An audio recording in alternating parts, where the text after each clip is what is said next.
Halo semuanya, baik lagi sama gue Dian di Main Lagi. Kalian lagi nyari handphone entry level? Kalau kalian lagi nyari, gue punya rekomendasi buat kalian. Ini dia Oppo A55. Yuk kita bahas.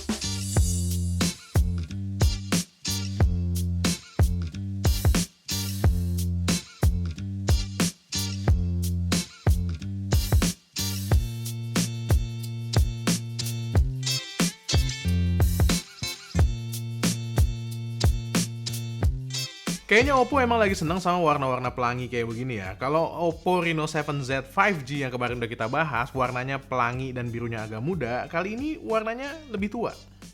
Unit yang gue pegang ini adalah yang varian Rainbow Blue. Ada juga varian lain katanya, namanya Starry Black.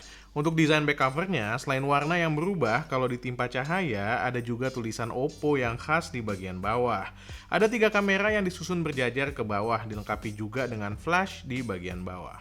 Oh iya, back covernya ini polikarbonat dengan finishing glossy. Tentu saja, kalau model begini rawan bekas sidik jari. Untungnya, Oppo ngasih softcase bawaan warna bening transparan.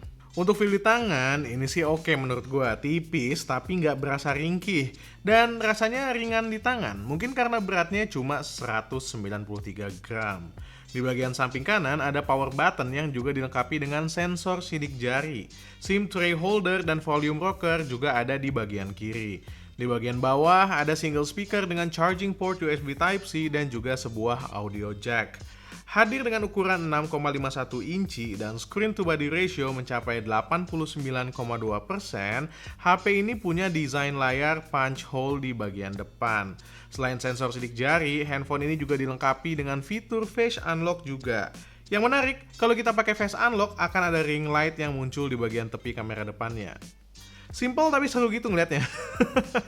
Dengan layar LCD sebesar ini dan refresh rate 60Hz, kalau buat nonton YouTube sih harusnya nyaman ya.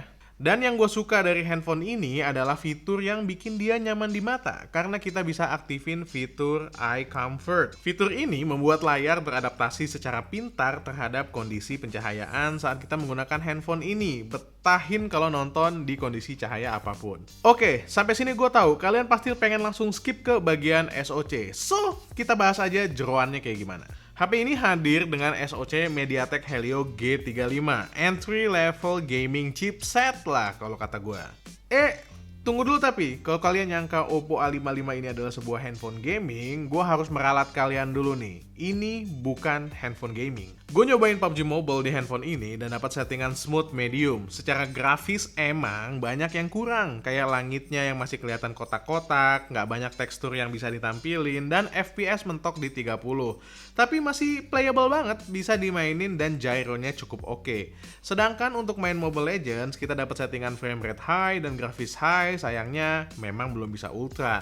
Tapi HP ini punya fitur game focus mode yang bisa nahan aplikasi lain saat main game. Jadi selain orangnya bisa fokus main, HP-nya juga bisa fokus optimasi supaya gamenya stabil saat dimainkan. Tapi jangan kecewa dulu, karena gue yakin gak semua orang nyari handphone entry level itu buat main game. So, kita bahas ke bagian berikutnya. Nih. Karena ada orang yang milih HP yang bisa on terus alias baterainya tahan lama. Misalnya untuk beberapa profesi yang butuh HP buat standby terus. Oppo A55 ini udah dibekali dengan baterai berkapasitas 5000 mAh yang bisa tahan seharian tanpa dicas. Kalaupun udah seharian dipakai tapi belum sempat dicas, dia ada fitur Super Power Saving Mode yang aktif di saat baterai tinggal 5%. Masih sanggup loh buat WhatsApp chat selama 80 menit. Kalau udah mepet banget, udah mau habis, ngecas dari 0 sampai 33% cuma 30 menit aja. Tapi kalau kalian tipe orang yang ngecas HP sambil ditinggal istirahat malam, HP ini cocok buat kalian. Fitur Optimize Night Charging bikin HP ini stop ngecas ketika udah 80% dan lanjut lagi kira-kira 1 jam sebelum kita bangun. Desain udah, daleman udah, terus baterai juga udah. Nah, kayaknya belum afdol ya rasanya kalau bahas Oppo tapi belum nyinggung-nyinggung soal kamera.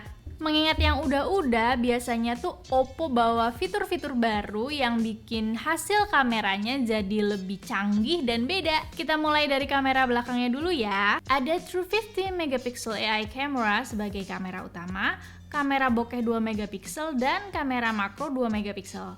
Desain dari kamera utama dan kamera bokehnya sekilas kayak bentuk CD gitu. Ada lingkaran biru metalik yang bisa mantulin cahaya. Lalu, kamera makro dan flash dibuat sejajar dengan layout yang tidak menyatu dengan dua kamera tadi. Yang menarik dari kamera utama ini adalah pixel binning technology yang bisa bikin hasil foto jadi selayaknya hasil kamera 50 megapiksel. Tapi kalau mau hemat space, kita masih bisa pakai mode normal 12,5 megapiksel.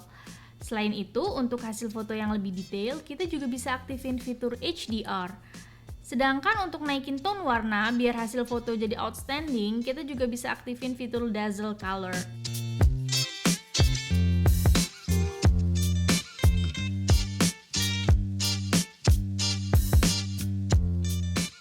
Combo keduanya ini bisa menghasilkan foto yang lebih tajam dan lebih hidup. Meski pada beberapa kasus warna yang dihasilkan jadi terlalu pop. Untuk foto di malam hari ada fitur night mode supaya gambar yang ditangkap jadi lebih jelas meski dalam cahaya yang minim.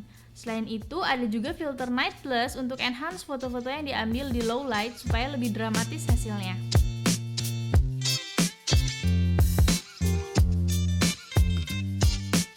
Sementara itu untuk hasil videonya bisa kalian lihat di sini ya. Dengan cahaya yang memadai dan pas, warna dan tekstur objek bisa tampil optimal. Meski gue ngerasa HP ini masih struggling ya di autofocusnya, tapi dynamic range-nya cukup luas untuk ukuran HP entry level. Hah?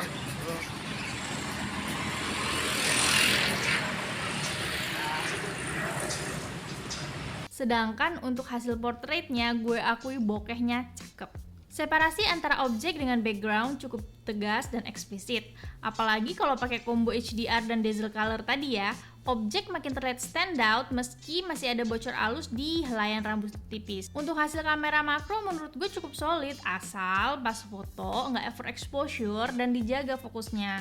Gue saranin kalau lagi foto makro kayak gini mending agak backlight aja deh supaya hasilnya tuh lebih tajam. Sedangkan untuk kamera selfie-nya, hasilnya bisa cakep kalau kita bisa dapetin the right amount of light. Kalau di dalam ruangan, better pakai fitur tambahan supaya hasilnya lebih tajam. Sedangkan kalau kita lagi ada di tempat yang terlalu terang, baiknya pakai mode yang normal-normal aja.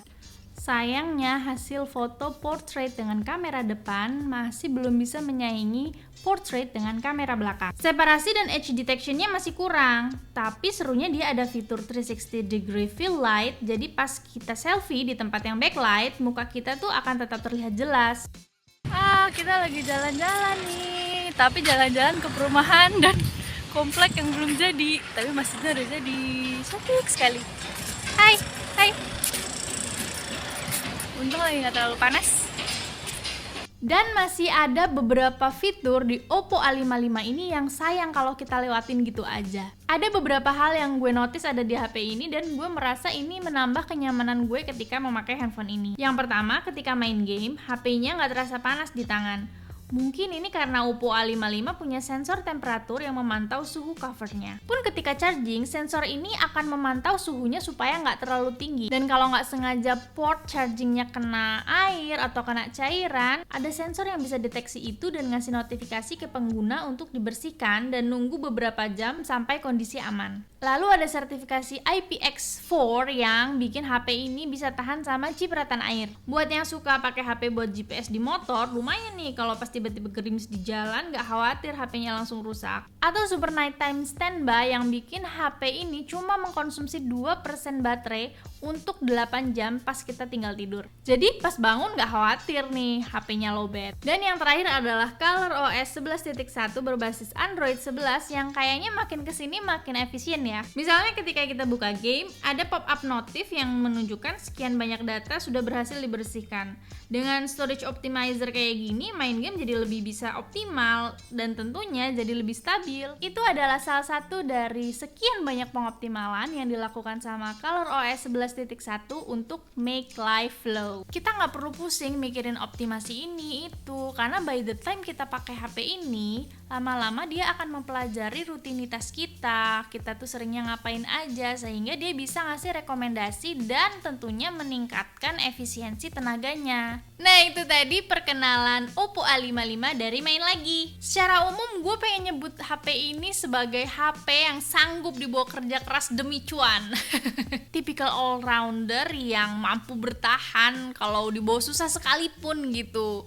Tapi secara desain, secara look juga nggak kaleng-kaleng, jadi enak juga lah, lumayan bisa buat dibawa nongkrong. Kalau kalian adalah mak comblang, menurut kalian siapa jodoh buat Oppo A55 yang baterainya hemat, bisa sampai seharian, nyaman buat nonton dan main game di sela kesibukan tanpa harus ketergantungan power bank. Terus kalau udah kepepet lowbat pun masih bisa fast charging 18 watt. Kamera bisa foto proper baik siang maupun malam dengan performance smooth di kelasnya.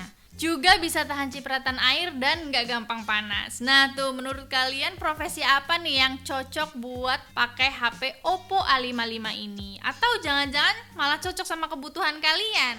So, itu dia tadi rekomendasi main lagi tentang Oppo A55. Buat kalian yang lagi nyari handphone entry level, mudah-mudahan video ini bisa bermanfaat ya. Gua Dian dari Main Lagi pamit. Gue Fitri. Assalamualaikum warahmatullahi wabarakatuh. Jangan lupa subscribe buat yang belum subscribe. Bye.